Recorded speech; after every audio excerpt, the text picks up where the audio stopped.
All right, everyone, welcome back. It is what is it? It's week 14 wrap-up show for the Family Beatdown League. First week of our playoffs is in the books, so let's get right to it. Grandpa did not have enough, not nearly enough against Dani. Dani pulled away pretty convincingly, 149.9 to 96.9. Still a good season for Grandpa, making the playoffs for the first time. Justin Forsett, you had him on the starting lineup again, Dad. He's on injured reserve. But be that as it may, Dani goes on into the playoffs. In our other game, Big Blue knocked off Basic White Chicks. Basic White Chicks got off to a fantastic start this year, but then deer season came and somebody lost interest. But Alex had a hard time putting points on the board. He only scored 90.9. A couple of his players really underperformed. Cooper had 0 points. Julio Jones only 4.9. Mason Crosby only 4.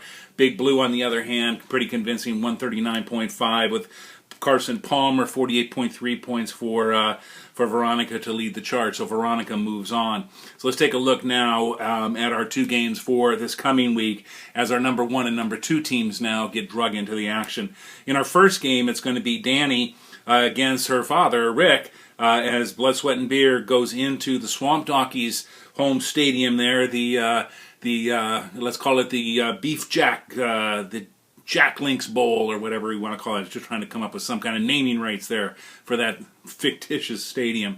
But at any rate, it's 128 to 135 in favor of Rick right now on paper.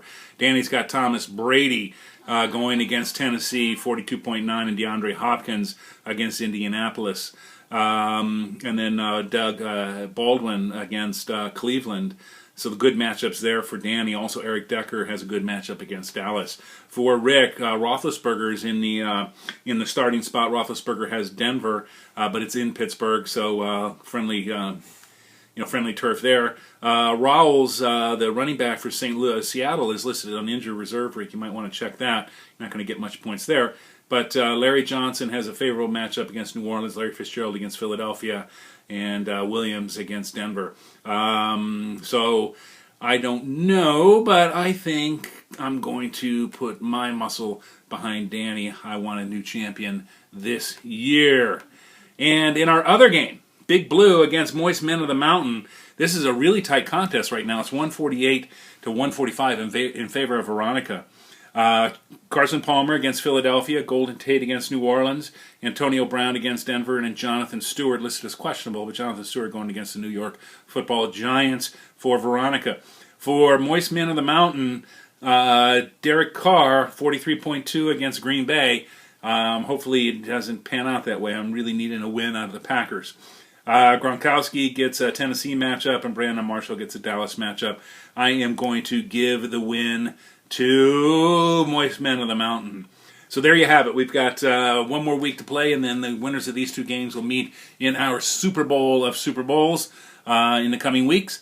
I think that's about it. Oh, one thing I want to say, the USC schedule was announced today, and the Trojans will kick off college football season next year to 2016 with an opening day matchup against the University of Alabama down in that big Cowboys stadium there in Dallas, Fort Worth. So should be a great start to the season next year as the Trojans line up against the Crimson Tide on opening day. That's it, everybody. Have a great Christmas. We'll be on again next week. But, just so you know, I wear a 46 extra long suit, size 13 shoe. I'm still accepting gifts for the holidays. Everybody have a good time, and we'll talk to you next week. So long.